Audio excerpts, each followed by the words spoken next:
evil lurks in the hearts of men. The Shadow knows.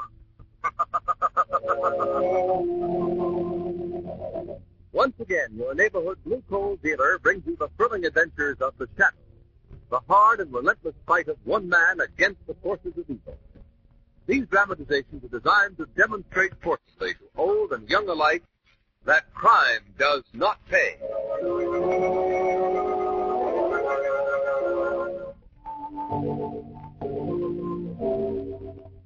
The Shadow, mysterious character who aids the forces of law and order, is in reality Lamont Cranston, wealthy young man about town. Several years ago in the Orient, Cranston learned a strange and mysterious secret, the hypnotic power to cloud men's minds so that they cannot see him. Cranston's friend and companion, the lovely Margot Lane, is the only person who knows to whom the voice of the invisible Shadow belongs. Today's drama, The Club of Doom.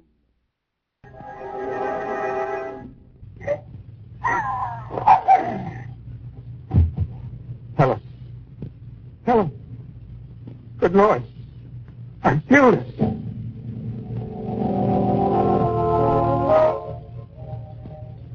I don't believe it, Nixon. Sometimes I don't believe it myself, Cranston. Like some hideous nightmare. Any minute I expect to wake up and find I dreamed the whole thing. Then I see these bars. Why? Why did you do it? I wish I could tell you. You mean you don't know why you killed your wife? No, Cranston, I don't. That's the horrible part about it. I don't even remember killing her. Yet I know that I did. Do you remember what you were talking about just before it happened? Yes, I was telling her about having landed the Sherman account. Well, I suppose you were feeling quite elated over it. Elated isn't the word. I felt as if I could have licked the world. Next thing I knew, Helen was in my arms. Then, and no getting away from it, Cranston. I murdered my wife. According to law, Blakely, the state has to prove intent to kill before they can make out a case of first-degree murder. That just about tipped me in the electric chair, Cranston. What do you mean? You see, I wanted to kill her.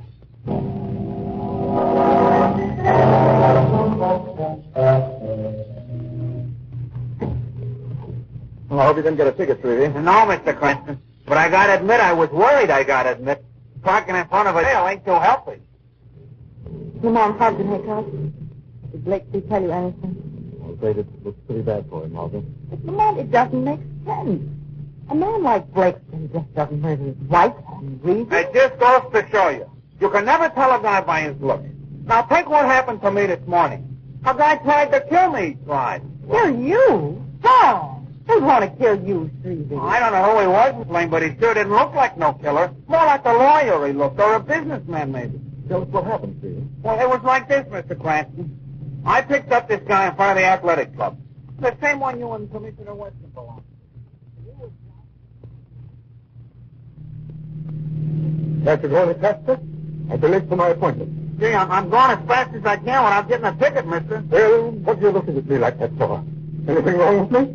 I wasn't looking at you. I was keeping my eyes peeled out for cops. I distinctly saw you looking at me through that mirror. Now, look, mister. Hey, let go. What did the guy do you? You're choking me. You almost wrecked the cab. Holy smoke. I'm sorry, driver. I gotta get out here. Yeah, Well, Mr. Cranston, I never was one to run away from a fight. But the look on this guy's face didn't make me happy. Anyway, he pays me off with a nice flat tip and gets out of the cab. So it just goes to show you, you never know. Well, that's a strange story. Where did you say this man hailed you? Right in front of the athletic club. And boy, he was plenty athletic.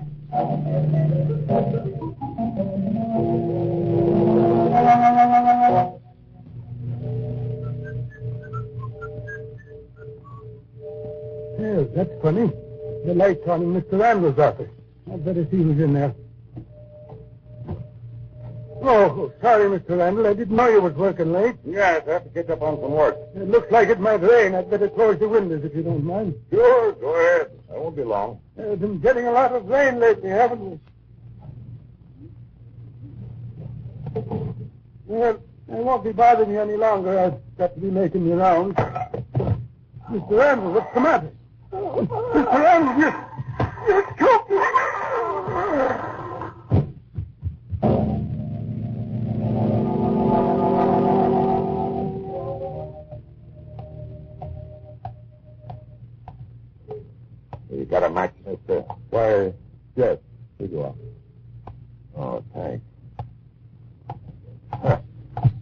What do you follow me?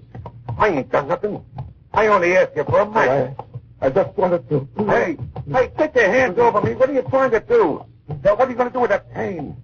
Yeah, no, don't.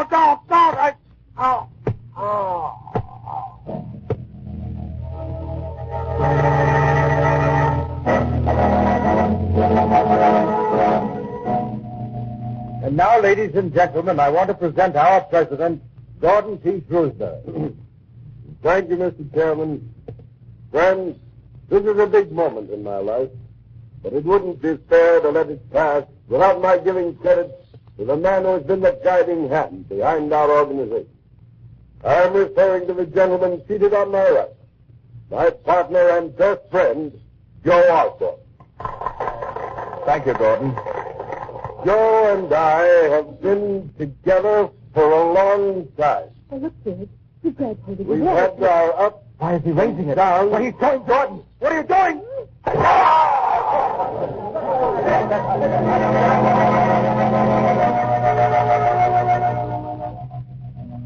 I don't get it, Cranston. I went to school with these men. We're all members of the same club. All of them prominent, law-abiding citizens.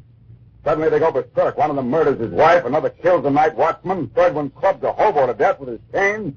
Last night, Shrewsbury splits open his partner's skull with a water pitcher. What's gotten into them? Maybe it's an epidemic. You can't be more helpful than that, Miss Lane. Margot may have something there, isn't it? Are you serious? An epidemic of murder? Not as fantastic as it sounds. Only that's not exactly what I have in mind. Oh, then you have something in mind. Would you let a very much concerned friend in on it? Gladly, Commissioner, as soon as I get a few more of the facts straight. The facts are clear enough, Cranston. It's the motive for these crimes that's keeping me up nights. You mean the lack of motive, don't you? Yes, that's what I mean. Special delivery for you, Commissioner. Oh, thanks. It's probably another headache. No, from the shape of that omelet, Commissioner, I'd be used to that's a wedding invitation. Wonderful, Margot. Commissioner ought to swear you in as one of his deputies. I don't think he appreciates our sense of humor, Lamar. What do you say? Bad news, Commissioner? And I'd better take a look at this, Cranston. You see. You're next. That doesn't sound like a wedding invitation. No. More like an invitation to murder. Since I've been police commissioner, I've gotten exactly 73 letters threatening my life. I'm not going to let this one bother me too much. What's got me buffaloed is my best friends turning into killers. Did you say that all of these men were classmates of yours? Yes, I've known them practically all my life. Now I've got to hold them for murder. What makes you so sure they're guilty of murder? Well, what would you call it? I'd call it a plan for murder. A plan in which that warning note you just got may be a key part. What are you talking about? Just this. Four of the most prominent citizens in this town have committed crimes of violence. None of them actually remember committing the crimes, yet all of them have a very positive feeling that they wanted to kill their victims. Well, I'm sure of one thing.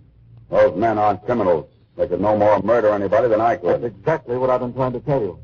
Yeah. Well, you two will have to excuse me. I think I'm going to take the afternoon off, go down to the club for a workout. The state beats anything I ever handled. This is our exit to you, Margot. Bye, Commissioner. Bye, Miss Lane. I don't mind what I said. Oh, that's all right. Goodbye, Commissioner. If I were you, I wouldn't underestimate the importance of that warning note. What's all that, Lamar? I'm taking you home, Margot. Where are you going? Jail. Jail? But you've already seen Blake. One of the clubs with Randall and the others. Oh, in that case, I guess I'd better go home. You gave me a theory, Margot, when you said those crimes may have been an epidemic. Then you think... I think the same as the commissioner does. Those men could no more commit deliberate murder than he could.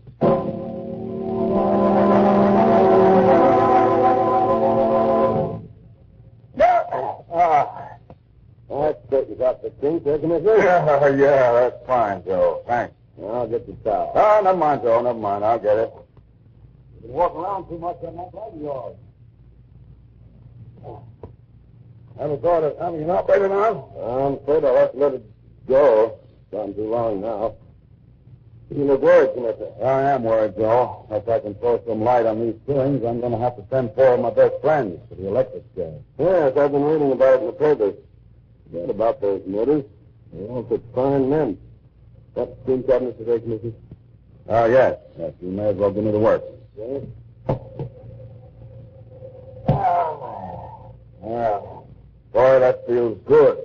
Too bad about Mr. Blake and the others. I wonder what made them do it. Yes, you and me both, Joe. Wasn't a nicer, friendlier person than Mr. Randall. He always asked about my leg. Once he even offered to pay for an operation. He was kind to everybody. Yet he killed the night watchman. Uh-huh. So was Mr. Sousa and the others. Oh, big-hearted, generous men. You see, Commissioner, I think there's a bit of madness in each of us, waiting for a chance to spring up. Don't you think so? Hmm? Oh, yes. Yes, Joe. Very interesting. Hello, Winston. Hello, Bob. They told me you were down here in the steam room. You're getting into work? No. Good evening, Mr. Chairman. Good evening, Joe. Oh, Winston, I just wanted to ask you if you want to take part in the wrestling matches tonight. The boys are putting on a little exhibition in the gym. Sure. Maybe take my mind off other things, not the present. Oh, yes. That was an awful shock, Commissioner. I still can't believe it. Well, there's no getting away from facts, Sam. I suppose you have to do your duty. So why don't you join me for dinner up in my rooms when you're through? Thanks. I don't mind if I do. And, Joe, will you tell the other boys about the matches, and while you're at it, suppose you pair them off? All right, Mr. Chairman. Just be sure and match me up with someone my size, Joe. That's easy to work with. Mr. Chairman here is just about your way. Yeah, if you care to take me on, Commissioner? Okay with me. Yeah, that's good. I always did want to beat up a policeman.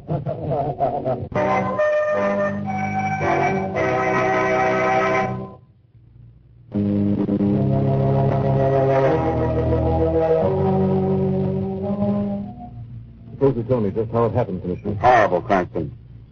Cameron and I had been on the mat a few seconds. First thing I knew, he went limp. I said something to him. He didn't answer. He was dead. Is the coroner been here yet? Yeah. Going to do an autopsy, but it's a waste of time. I must have strangled. This is important, Commissioner. Tell me where you were and what you did from the time you got to the club until you went on the mat with Cameron. Yes. First thing I did when I got here was to go down to the steam room. Cameron joined me there, asked me if I wanted to take part in the wrestling matches. Then he invited me to have dinner with him in his room. You spent the evening with Cameron until the time you both went down to the gym for the matches. Is that right? Yes. That threatening note you got this afternoon, Commissioner. Do you have it with you? Yes, here it is. I had photostat copies made before I left the office. My men are trying to locate the typewriter on which it was written. Have they checked all the machines here at the club? Yes, doesn't check it on them. May I hold on to this note? Hmm? Oh, yes, sure. But you're wasting your time, Cranston. I've been at this game too long not to know when I'm licked. Doesn't sound like you, Commissioner. Facts are facts. I killed Cameron. I know I killed him. What makes you so sure? Because just a few seconds before it happened, I distinctly remember wanting to kill him. I'd have killed anybody I got my hands on. I felt as if I could lick the world. That's exactly how Blakesley described his feelings when he killed his wife. Huh? And the way Randall felt when he strangled the night watchman, and Shrewsbury when he split open his partner's skull. All of you had that same feeling. Mm-hmm. Right. They did tell me that. But why, Cranston? What's gotten into us all? I'm not quite ready to answer that question, Commissioner. Whatever it is, it doesn't change things much. I still killed Cameron. Maybe you didn't. What do you mean? Smell this tube of toothpaste, Commissioner. Funny odor, like burnt almonds. Where'd you get it? I picked it up in Cameron's dressing room. He brushed his teeth before he went down to the gym with you, didn't he? Yes, he did. I think you'd better phone the coroner. He might have something of interest to tell you. You didn't kill Cameron. He was poisoned.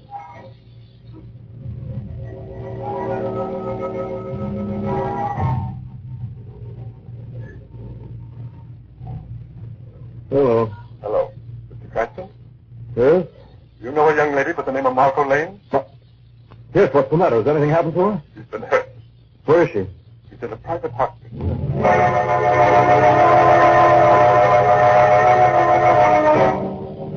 How much farther do we have to go, Shrevey? We're almost there, Mr. Cranston. We're almost. Boy, this is the middle of nowhere if I ever saw it. Are you sure somebody isn't playing a joke on you? Getting you out here in the middle of the night? There's no joke, Shrevey. I phoned Miss Lane's home. She's not there. Sure hope she's all right, I hope. Definitely. Well, this is the place, Mr. Cranston. It don't look like no hospital to me.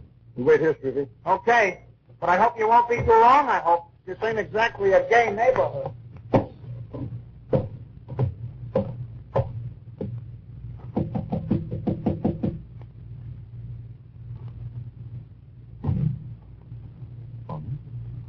Door's open. Lights are on. Margot! Margot! Lamar. Oh, Lamar, all right? Yes, but... Well, a man phoned me and said that you've been hurt. Well, I just received a similar call telling me you'd been hurt. Somebody got us both out here on purpose. Let's get out of here quickly. He's outside that window. Where? Don't turn around. Caught the glint of a gun. Oh, no. He walked into a trap. We've got to act as if we didn't see him. It's our only chance. We're perfect targets with the lights on. Man, I'm frightened. Work your way over to that light switch, and I'll walk toward the clock. We'll pretend to be looking around. When I say the word good time, you turn out the light. Well, Margaret, this place is nicely furnished, isn't it? Yes, it certainly is, you know. Look at that old grandfather's clock. Interesting looking antique, isn't it? Must be at least 100 years old. Yes, but it probably keeps good time.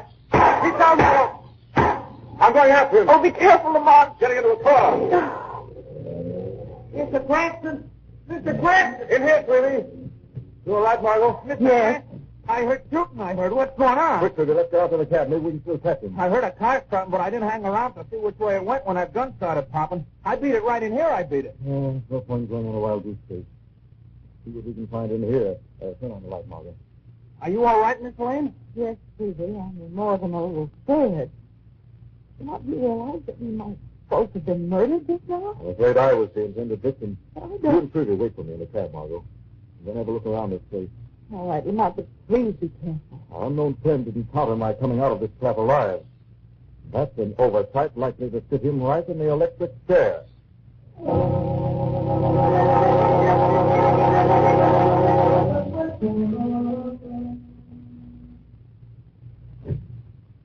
Oh, good morning, Margot. I was just on my way out. Have you seen the papers? Oh, not yet. Oh, listen to this. Police commissioner cleared in Cameron County. Yes, Margot. Now, for a while, Commissioner Weston was in the very uncomfortable position of having to arrest himself for murder. But he didn't kill Cameron. No, they found traces of cyanide on Cameron's tongue. His toothpaste had been poisoned. He died a few seconds after he got on the mat. You know, Lamont, I don't see the tie-up between what happened to us last night and the cop killing. A very definite tie-up. Remember the threatening note Commissioner Weston received? Yes? Last night, I found the typewriter on which it was written. I also found a completely equipped chemical laboratory. Where? In the cellar of the house next door to the one we were almost trapped in. Margot, doesn't it strike you odd that all of these killings were done by members of the same club, all classmates at college? Well, what does that mean? Only this. Someone is out to get these men, to get anyone who interferes with his plans. The man we're looking for is physically and probably mentally warped. How do you know that? I can't tell you just now, Margot. The Shadow has an appointment with a murderer.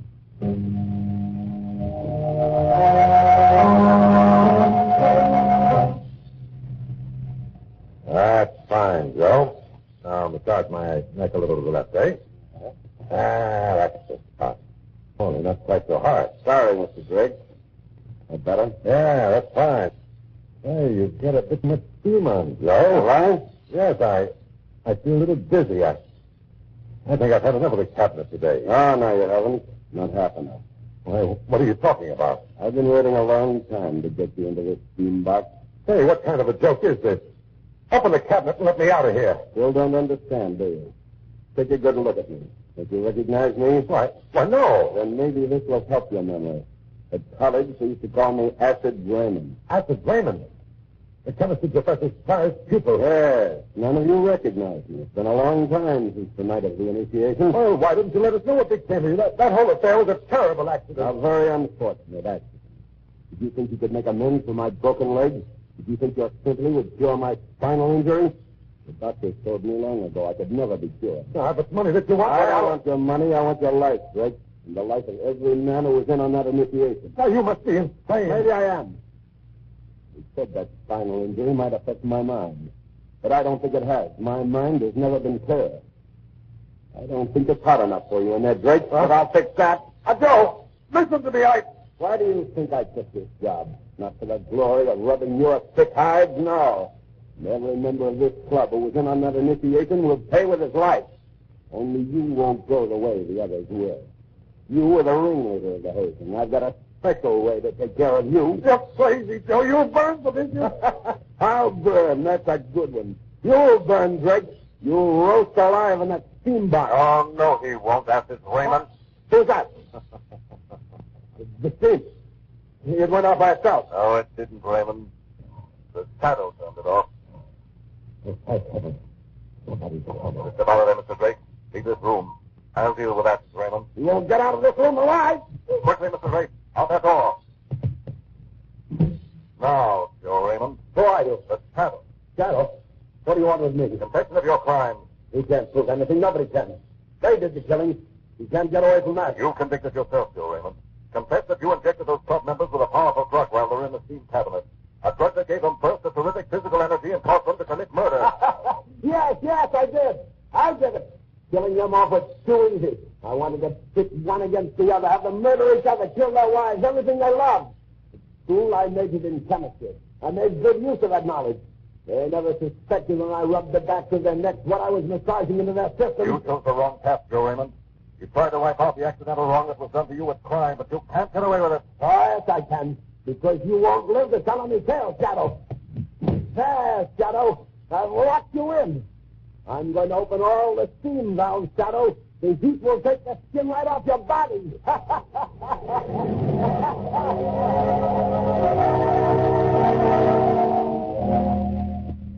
Well, Margot, luckily Drake came back with the police.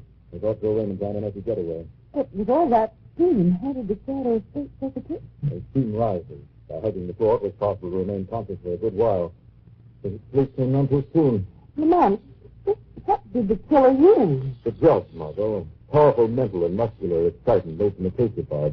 South American Indians use it to excite them in battle. But if Raymond wanted to get rid of Cameron, why did he poison the sisters? Why didn't he just let the drug take its natural effect on Commissioner Webster and let him kill Cameron during the wrestling match? He wasn't taking any chances. He knew the commissioner had unusually strong powers of self-control. He doubted that whether a drug even as powerful as that one would make Weston commit murder. You know, Lamont, I still can't figure out how this trail of crime pointed to Joe Raymond. Footprints, Margot. Footprints of a man who lived. I found them outside that window last night. There were similar prints around the back of the adjoining house. Oh, I see. He used the house next door as a trap. Yes. Belonged to a friend of his who was away. Raymond had the keys. He's become a homicidal maniac, Margot. He became...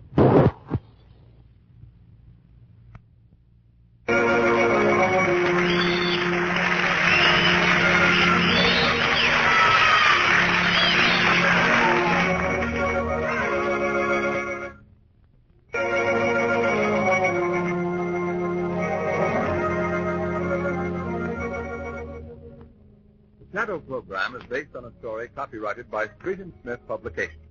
The characters, names, places, and plots are fictitious. Any similarity to persons living or dead is purely coincidental. Again next week, the Shadow will demonstrate that The weed of crime bears bitter fruit. Crime does not pay. The shadow knows.